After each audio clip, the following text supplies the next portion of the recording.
All right, it's exercise time. Let's combine everything that we've learned into this challenge.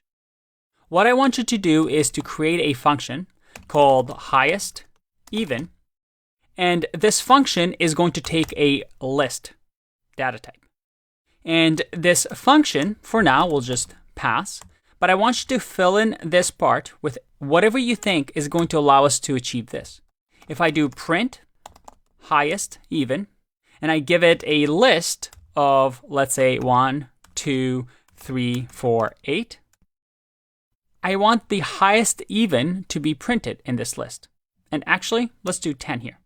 So the highest even number in this list is 10. Just for fun, let's add 11 as well. So the answer should be printed here as 10.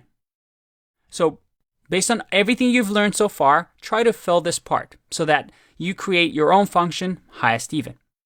Pause the video here, give it a try. Otherwise, I'm going to go with the answer. So what I want to do here, let's think about this, is I want to make sure that, first of all, we only consider the numbers that are even in here.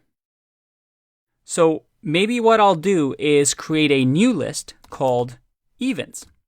And evens is going to be an empty list for now, but I'm going to populate this with all of the even numbers. So I'm going to remove 3 and 11 from this.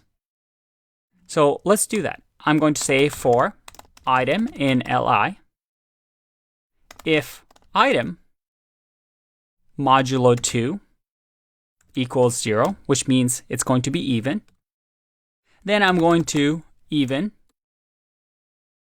append the item. So I'm going to add it to this new list.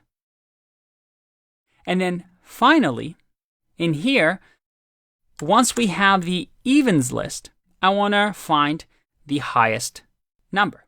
Now, you can do this manually and go through it one by one, or Python comes with a nice function called max.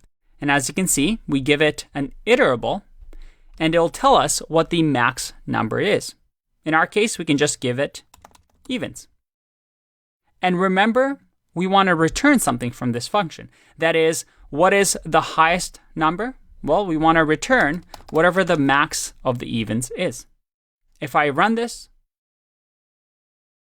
I get 10. Awesome. Looks like it's working.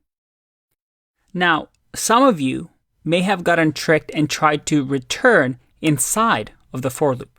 But if we do this, remember that this still works, but we actually return from the function when we hit our first item.